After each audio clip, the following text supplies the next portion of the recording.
నమస్తే, welcome to మనం TV. నా పేరు వలి. ప్రస్తుతం నాతో పాటు చలసాని శ్రీనివాస్ గారు ఉన్నారు. వారితో మాట్లాడదాం. చలసాని గారు నమస్కారం సార్. చలసాని గారు, తెలంగాణలో పరిస్థితి మనం చూస్తున్నాము. ఎమ్మెల్యేలు చేరే వాళ్ళ సంఖ్య బీఆర్ఎస్ నుంచి కాంగ్రెస్లోకి వలసలు బాగా పెరిగిపోతున్నాయి. అంటే గుంపులు గుంపులు కాకుండా ఒక్కొక్కళ్ళు ఇప్పటికి 10 మంది జాయిన్ అయిపోయారండి సార్. ఇంకా పెరిగే అవకాశం ఉందని తెలుస్తుంది. ఇక ప్రధాన ప్రతిపక్ష హోదా కూడా బీఆర్ఎస్కి దక్కదు. భవిష్యత్తులో బీఆర్ఎస్ పరిస్థితి ఇది. ఇలాంటి చర్చ జరుగుతుంది. ఎలా చూస్తారు సార్ ఈ చేరికలను?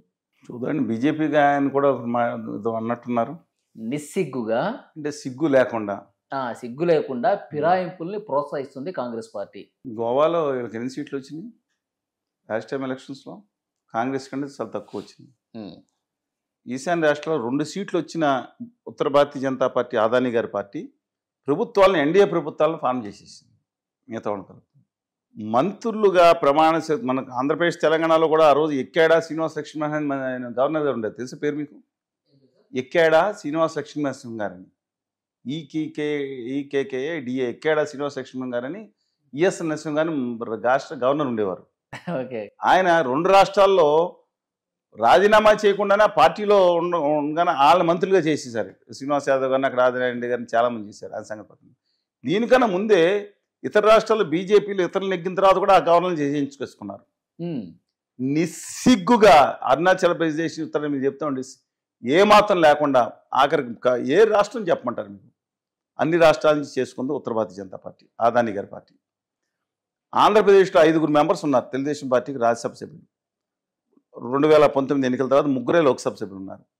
ఒక 5 ఉంటే గ్రూప్గా రికగ్నైషన్ ఆ కార్యాలయం కొంచెం మంచి కార్యాలయం ఇస్తారు.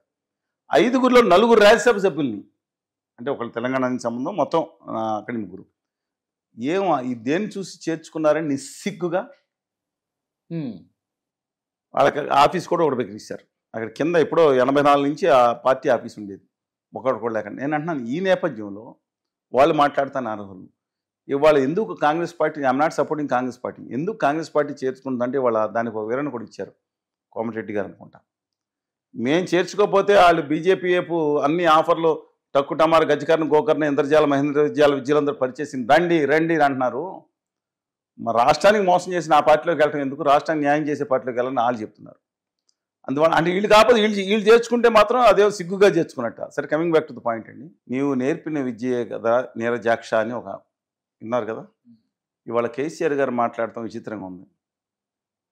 ఆ రోజు కాంగ్రెస్ పార్టీకి ఒక జాతీయ పార్టీని విలీనం చేసేసుకున్నారు 13 మంది సభ్యులు పెట్టి. మీరు చూశారు.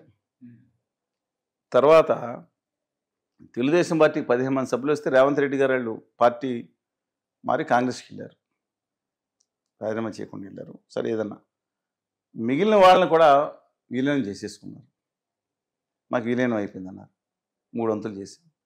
2018లో బీజేపీకి 1 సీట్ వచ్చింది. అది రాజాసింగ్ గారు సుశక్తితో నెగ్గారు. చాలా సరే, ఆయన అనుచిత పద్యాలను జరగడానికి అభ్యంతరం ఉన్న దమ్మున్న లీడర్ రాజాసింగ్ గారు నెగ్గితే, ఆ 2 సీట్లు టీడీపీ నెగ్గితే 2 సంవత్సరాల పాటు వేధించారు. మళ్ళీ ఆ పార్టీని 2 సార్లు విలీనం చేసేసుకున్నారు. మీకు వ్యతిరేకంగా చేసిన వాళ్ళని ఈ విలీనం కాన్సెప్ట్ పెట్టింది ఎవరండి? కేసీఆర్ గారు. పదే దపదపాలుగా చేసుకున్న విలీనాలు 3-4 విలీనాలు. ఇప్పుడు వాళ్ళు కూడా చేసుకున్నాను చూస్తున్నారు. అభ్యంతరం ఎలా అంటే, నాకు అభ్యంతరం ఉంది.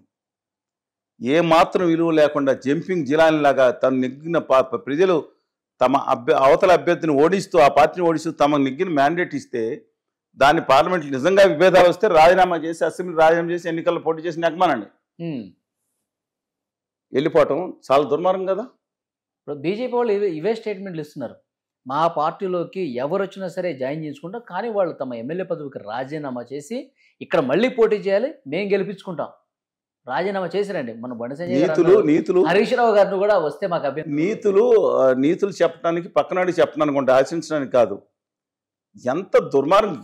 ఢిల్లీలో కేజ్రీవాల్ గారు పార్టీని కూల్చడానికి ఎంత దుర్మార్గం చేశారు. జనం కోవిడ్లో చచ్చిపోతూ ఉంటే అక్కడ ఉన్న కమల్నాథ్ గారి ప్రభుత్వాన్ని ఎలా టాపిల్ చేశారు, చూశారు కదా మీరు. గోవా ఏ రాష్ట్రం చెప్పండి నాకు? ఇన్ని రాష్ట్రాల విషయంలో జంపు చేసేసి, ఓటింగ్ చేసేసి తర్వాత మీ డబ్బులు పెట్టి చేసుకునేది కాదు కదా. ఓకే, తెలుగుదేశం పార్టీ 5గురిలో 4 పార్లమెంట్ సభ్యులు రాజీనామా చేసుకున్నారా? వీళ్ళేనో కథ చెప్తున్నారు. వాళ్ళ సంగతి వదిలేసేయండి. కేసీఆర్ గారికి మాత్రం అంటే ఇప్పుడు బీజేపీలో ఇప్పుడు మార్పు వచ్చిందేమో సార్, అది కరెక్ట్ అది ఆనాటికి మదన్మోహన్ మాలవీయ గారి పార్టీ పేరు హిందూ మహాసభ. నేను హిందువుని, అది ఒక పార్టీ సొత్తు కాదు, కానీ మదన్మోహన్ మాలవీయ. ఆ తర్వాత బలరాజ్ మధుక్ గారు ఉన్నారు, తర్వాత దుర్నీల, తర్వాత ఏమో మన వాజ్పేయి గారు, అద్వానీ గారి పార్టీ, వాజ్పేయి గారు, శ్యామప్రసాద్ ముఖర్జీ గారు అంతకన్నా ముందు ప్రాణం అర్పించిన పార్టీ అది భారతీయ జనతా పార్టీ అండి. ఆ విధానాల్లో కొన్ని ఐడెంటిఫికేషన్లో మనకు విభేదాలు ఉండొచ్చు, కానీ అదే మంచి మేము ఆ పార్టీ రావాలని కోరుకున్నాం. 2014 సోనియా గాంధీ గారు చేసిన అన్యాయాన్ని బట్టి. కావాలంటే ఈ నెగ్గిన ఎంపీ గారిని అడగండి, మేము సహకరించామో లేదో అడగండి, చెప్తారు. కానీ ఇవాళ ఉంది ఆ పార్టీ కాదండి, ఇది అదానీ గారి పార్టీ అండి. అదానీ గారు అండుకో ఉన్న 1200 మంది వ్యాపారస్తుల పార్టీ ఇది. ఆర్ఎస్ఎస్ యొక్క కన్సర్న్ నడిచే పార్టీగా కూడా కనిపించట్లేదు. ఇది వెస్ట్ ఇండియా కంపెనీ గుజరాతీ పార్టీలా ఉందండి ఇది. అందుకని ఈ పార్టీకి దానికి చాలా తేడా ఉంది. ఇవాళ నా అనుమానం 2 సంవత్సరాల్లో ఈ అదానీ గారి అండ్ కంపెనీ ఇద్దరు మనుషులు పక్కెళ్ళిపోయి కొత్త తరం వస్తుంది. ఎవరన్నా మన అదృష్టం బాగుంటే అదే పార్టీ అదృష్టం. ఖర్గే గారు అయితే మంచిది, లేదంటే నితిన్ గడ్కరీ గారు అయితే 2 తెలుగు రాష్ట్రాలు బాగుంటాయి. 13 కోట్ల మంది తెలుగు ప్రజలు ఎక్కడున్నా కొంచెం ఇప్పుడు మీద బెటర్గా ఉంటారండి. అదానీ గారు మారితే మాత్రం, నా ఉద్దేశం ప్రకారం. కానీ కేసీఆర్ గారు ఒకటి గుర్తుంచుకోవాలి, అహం బ్రహ్మస్యం అనేది ఆయన తీసుకున్నారు. వాళ్ళు ఓడిపోయారు, నేను మాట్లాడలేదు. భారతదేశం పార్టీగా భారత రాష్ట్రపతిగా ఎందుకు మార్చారు? దేశాన్ని ఛాలెంజ్ చేయడానికి. ఎందుకని బిఎల్ సంతోష్ గారి మీద ఎక్కారు? కేసీఆర్ గారి కవిత గారి కేసు మీద ఎత్తు రావడానికి. Who is BL Santosh garu? NDA 1-2లో ద ట్రబుల్ షూటర్. ఆయన యొక్క సామర్థ్యం మనకు తెలిసిపోవచ్చు, కానీ దేశం మొత్తానికి ఆయన troubleshooter, most important functionary in BJP and RSS దాంట్లో ఆయన. అలాంటి వ్యక్తి మీద కేసు పెట్టి అరెస్ట్ చేయమన్నారంట. వాళ్ళు ఊరుకుంటారా? మొత్తం తేకపోయారు. కేసీఆర్ గారిని బీజేపీ క్షమించే ప్రసక్తి 90% అలా ఆపరేషన్ బిరడాలో కేసీఆర్ గారు ఉన్నారండి. ఇప్పుడు కవిత గారిని బయటికి రాకుండా తొక్కు పెట్టడంలో ఇది ప్రధాన కారణం అంటారా? ఏమండి, 40,000 కోట్లు, 30,000 కోట్లు, 50,000 కోట్లు అందరూ కూడా జైల్లో లేకుండా బెయిల్ మీద ఉన్నారు. 70 లక్షలు దొరికింది, 20 లక్షలు, 100 కోట్లు ఇలా చెప్తున్నారు. నేను కవిత గారి మీద చర్య తీసుకుంటానికి ఆ రోజు తెలంగాణలో సింపతి రాలేదండి. కానీ వాళ్ళ ఇన్ని సంవత్సరాల బిడ్డలను వదిలేసి ఆవిడ కూర్చుంటే ఒక తెలుగు మహిళ అంటే, మిగతా వాళ్ళని తెలుగు మహిళ అంటే అవినీతిని సమర్థించట్లే, కానీ మిగతా వాళ్ళకి ఎందుకు వర్తించదండి? అది వాషింగ్ పౌడర్ నిర్మా కొంతమందికి పనిచేస్తా. నీరజ్ మోడీ ఏమైపోయారు? లలిత్ మోడీ ఏమైపోయారు? చోక్సీ ఏమైపోయారు? విజయ్ మాల్యా ఏమైపోయారు? వీళ్ళందరూ బయటికి వెళ్ళిపోయారు. హ్యాపీగా ఉంటున్నారు కదా, అక్కడక్కడ మ్యాచ్లు అటెండ్ అవుతున్నారు. కేజ్రీవాల్ గారు జైల్లో ఉన్నారు ఇప్పుడు బెయిల్. కానీ తర్వాత మనీష్ సిసోడియా గారు ఈ దేశం మొత్తం మీద ప్రభుత్వ పాఠశాలలు ఎంత అద్భుతంగా ఉండాలో విదేశాల నుంచి చూసుకొని చూపించిన ఆయన తప్పు చేశారు లేదు కదా. ఆయన సంవత్సరాల తరబడి జైల్లో మగ్గుతున్నారంటే ఓకే, ఏంటంటే దాన్ని ఏమనుకోవాలి మనం?